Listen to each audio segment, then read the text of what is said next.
half of accelerating the relationship that you want in your life, coming into your life, is learning how to say no to the wrong guys faster. And so today I'm going to share with you 4 ways that you can identify the kind of man who cheats. Check it out.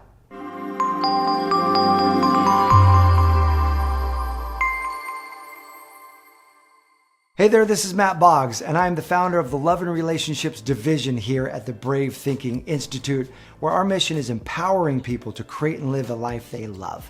And that includes your love life. So if you like this video, I encourage you to click that little subscribe button and click that little bell, because every week we bring you videos to empower you in your love life. And today we're talking about the secret ways that men who cheat give themselves away.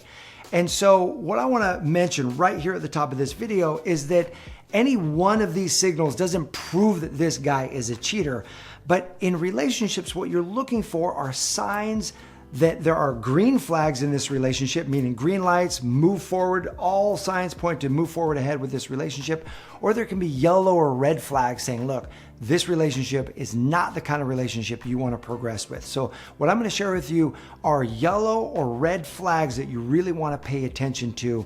And especially if he has all 4 of these flags, definitely something to second guess before moving forward in this relationship. And so sign number 1 is what I call narcissistic personality traits. Now, I don't love labels, but I'm using that term because it's the fastest way that most people can identify this. And so here's really what you're looking for, is you're looking for the guy who loves to break the rules and thinks that the rules apply to other people, that they don't apply to him.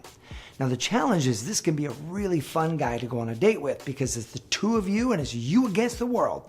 2 of you against everybody else. You're going to cut the line. You're going to sneak in the back. You're going to do things that don't apply to everybody else, but it's good for the 2 of you.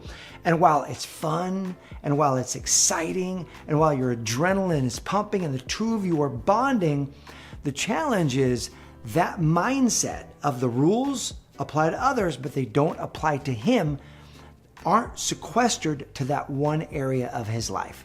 They often then infiltrate every other area of life whenever it's convenient for him.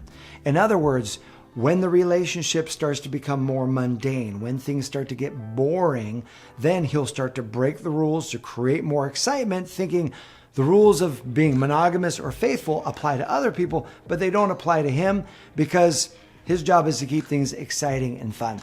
So look for the guy who's the rule breaker. Look for that. While it's exciting up front, know that it's a yellow flag, because that guy, while he's breaking the rule in one area, he's often going to break the rule in the other area when it comes to the agreement of commitment that the 2 of you share. The second way that unfaithful guys tend to give themselves away is they don't like being asked too many questions. Why?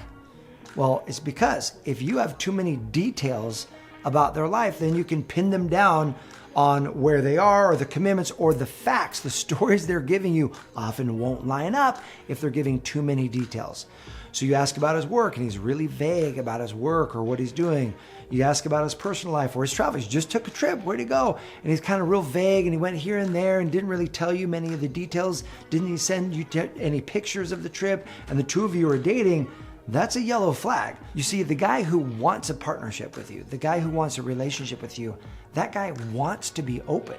That guy wants to share the details. He's going to call you up and tell you where he is and the hotel he's in, and take a look at this, give you the virtual tour. Look at my view. How cool is this? Like, he's going to brag about what's going on because he wants to include you in his life. The guy who loves the woman, he wants the woman he loves included in the life that he loves.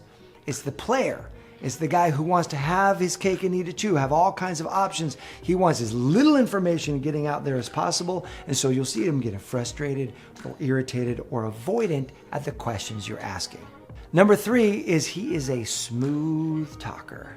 This guy is smooth, baby. He is fun. He is flirty. He sets your heart afire. He's exciting. Now, here's what's interesting about that. Why is he a smooth talker? Because he's got practice.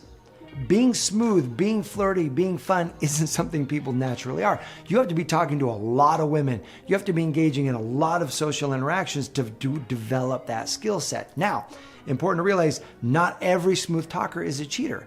Not everyone who has these qualities cheats. But these are signs, and then you want to combine that sign with your intuition and see if the puzzle adds up here. But know this, the guy who's really smooth, the guy who's really exciting in that way, is got that way because he's talking to a lot of women. So conversely, the guy who's a little awkward, the guy who comes up to you and he doesn't know exactly what to say and he doesn't know how to transition into a date and he doesn't ask you out in the most romantic way, that kind of guy, you kind of want to give him a break because he's being courageous. He's going out on a limb and he doesn't have a lot of practice and doesn't have all the lines dialed in from all the other women he's dating. And so it puts an interesting perspective on it, doesn't it? When the guy who's being really smooth, this actually almost backfired for me. When I went up to my wife, I was trying to be smooth and trying to be real charismatic and I was pouring it on too much. My wife was like, dude, he can't be this smooth unless he was a player. And so she thought I was a player and she put the big brakes on me in the beginning when really I wasn't a player. I was really looking for love and looking for that one person. So the guy who is the smooth talker, just notice, is he lining up? Is he congruent? The guy who's not so much the smooth talker, give that guy the benefit of the doubt. And number 4, this is the 4th secret for how to avoid men who cheat. This is the one that almost nobody gets, but it is incredibly powerful. And that is to put your focus off of men who cheat and put it on faithful men. And here's what I mean. The energy flows where our attention goes. You attract more of what you're interested in. And this universe in your subconscious mind doesn't differentiate between positive interest or negative interest. In other words, whether you really desire something or really fear something, if your attention is going there, the universe will attract more of that into your life. Napoleon Hill, who wrote the book Think and Grow Rich, says it this way: anything we adore or abhor, we attract more of into our life. Why? Because we're focused on it. And so if you're hanging out with friends that say like all men cheat or all men are players or all men are liars, in your mind do a mental interrupt pattern. Pattern interrupt that statement and say, no, not all men cheat. All men are not liars. All men are not players. That's absolutely not true. And put your focus on the good men that you know. Put the focus on the quality men that you know, the men who are faithful that you know in your life. If you're thinking right now, Matt, I don't know any of those men, go find those men because they're out there. They have amazing marriages. They're amazing dads. They're amazing husbands. Meet those men, become friends, because guess what? When you put your focus on and belief in that there are those men out there, you begin attracting amazing single men who will be faithful and who want a passionate relationship with you into your life. And I'll leave you with this thought. There was a great book written by Malcolm Gladwell called Talking to Strangers.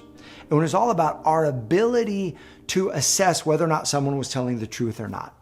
And the book basically said that our ability to assess whether or not someone is telling the truth is far lower than we think it is. We all think we're way better at detecting liars than we really are.